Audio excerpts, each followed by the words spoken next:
आज आपण कांद्याच्या चटणीचे असे 2 प्रकार पाहणार आहोत की ते अगदी झटपट 5 मिनिटामध्ये तयार होतात. एरवी जर भाजी काही नसेल किंवा भाजी जर आवडती नसेल आणि पटकन काहीतरी बनवायचं असेल तर अगदी 2 ते 5 मिनिटांमध्ये झटपट होणाऱ्या कांद्याच्या चटणी आहेत. व्हिडिओ स्किप न करता शेवटपर्यंत नक्की पहा. तर सगळ्यात आधी एका कढईमध्ये येथे मी 1 मोठा चमचा तेल घेतलेला आहे. तेल चांगलं असं गरम झालं की यामध्ये घालायचं आहे पाव चमचा जिरे. जिरे चांगले असे तडतडू द्यायचे आहेत. त्यानंतर 2 ते 3 लसणाच्या पाकळ्या मी बारीक चिरून घेतलेल्या आहेत. थोडेसे 4 ते 5 कढीपत्त्याची पाने घालायची आहेत. पाव चमचा हिंग घालायचा. त्यानंतर 1 वाटी भरून मी कांदा घेतलेला आहे. 2 मध्यम आकाराचे कांदे बारीक चिरून घेतलेले आहेत आणि आता आपल्याला हे तेलावर परतून घ्यायचं आहे. 1 मिनिट ते 2 मिनिट तेलावर चांगला असा कांदा आपण परतून घेऊयात. तर साधारणतः 2 मिनिटं झालेली आहेत. लो गॅसवर मी कांदा तेलावर चांगला परतून घेतलेला आहे. यामध्ये बेसिक मसाले घालायचे आहेत, जसं की लाल तिखट अर्धा चमचा, त्यानंतर पाव चमचा गरम मसाला आणि पाव चमचा हळद घातलेले आहे. तर तुम्ही आता इथे वाटल्यास यावर झाकण ठेवून कांदा वाफवून घेऊ शकता किंवा थोडासा करकरीतपणा कांद्यामध्ये हवा असेल तर यावर असंच तुम्ही हे परतून घेऊ शकता. झाकण ठेवण्याची काही गरज नाही. चवीनुसार मीठ घालायचं आहे. चांगलं असं परतून घ्यायचं आहे. त्यानंतर 2 ते 3 चमचे शेंगदाण्याचा कूट यामध्ये घालायचा आहे. शेंगदाण्याचा कूट ऑप्शनल आहे. आवडत असेल तर आणखीन तुम्ही यामध्ये चमचे ॲड करू शकता. आता हे शेंगदाण्याचा कूट आणि जे मीठ घातलं होतं ते सगळं चांगलं एकजीव करून घ्यायचं आहे. मस्त चटपटीत अशी आणि अगदी 5 मिनिटांमध्ये तयार होते. तुम्ही जर या चॅनेलवर नवीन असाल तर प्लीज अशाच नवनवीन रेसिपींसाठी चॅनेलला पटकन सबस्क्राईब करा. बेल आयकॉनवर क्लिक करा म्हणजे येणाऱ्या नवनवीन रेसिपींचं नोटिफिकेशन सगळ्यात आधी तुम्हाला मिळेल.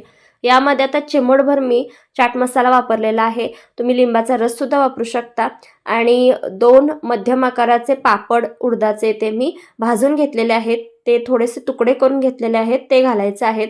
ज्या वेळेला तुम्ही जेवणाला बसणार त्यावेळेलाच ही मस्त ताजी ताजी चटणी करून खा, म्हणजे व्यवस्थित लागते. बराच वेळ जर करून ठेवली तर ती चवीला बऱ्यापैकी लागत नाही. त्यामुळे ज्या वेळेला जेवायला बसणार त्याच वेळेला अशा पद्धतीने करून तुम्ही घेऊ शकता आणि जास्त वेळ लागत नाही. अगदी पटापट 5 मिनिटांमध्ये तयार होते. थोडीशी कोथिंबीर घातलेली आहे आणि चांगली अशी मिक्सअप करून घेतलेली आहे.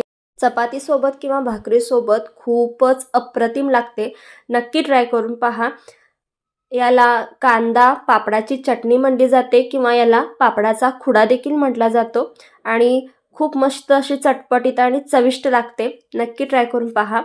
दुसऱ्या प्रकारामध्ये मी पुन्हा एकदा 2 मध्यम आकाराचे कांदे कट करून घेतलेले आहेत. यामध्ये घालायचं आहे चवीनुसार मीठ. त्यानंतर 1 पाव चमचा लाल तिखट आणि पाव चमचा गरम मसाला घातलेला आहे. आता हे चांगलं असं मिक्स करून घ्यायचं आहे आणि ही तर अतिशय सोपी पद्धत आहे. 2 मिनिटांमध्ये ही कांद्याची चटणी तयार होते, पण मस्त अशी चटपटीत आणि चविष्ट अशी तयार होते. तुम्ही 1 काय 2-3 भाकरीसुद्धा चढ खाल याच्यासोबत.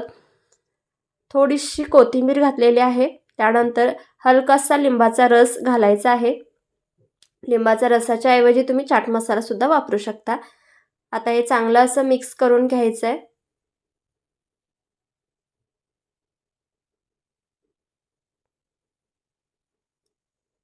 हे पहा आपलं चांगलं असं मिक्स करून झालेलं आहे.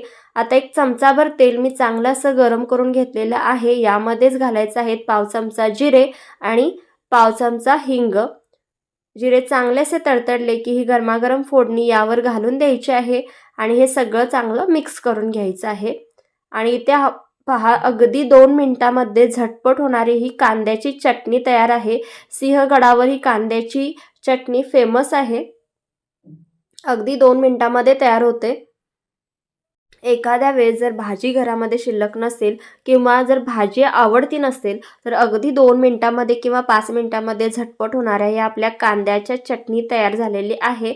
तर एकाला म्हणतात पापडाचा खुडा आणि एकाला सिंहगडावरची फेमस अशी ही कांद्याची चटणी तयार झालेली आहे. अगदी 2 ते 5 मिनिटांमध्ये तयार होते आणि चवीला मस्त चटपटीत अशा आणि चविष्ट अशा या कांद्याच्या चटणी लागतात. नक्की ट्राय करून पहा. तुम्हाला या दोन्ही रेसिपी कशा वाटल्या प्लीज कमेंट करून नक्की सांगा. जितक्या जास्त जमेल तितक्या जास्त नातेवाईकांना आणि फ्रेंड्सना हा व्हिडिओ आवर्जून शेअर करा. वेळात वेळ काढून ही रेसिपी पाहिल्याबद्दल तुमचे खूप खूप आभार. व्हिडिओला लाईक आणि चॅनेलला सबस्क्राईब करायला विसरू नका.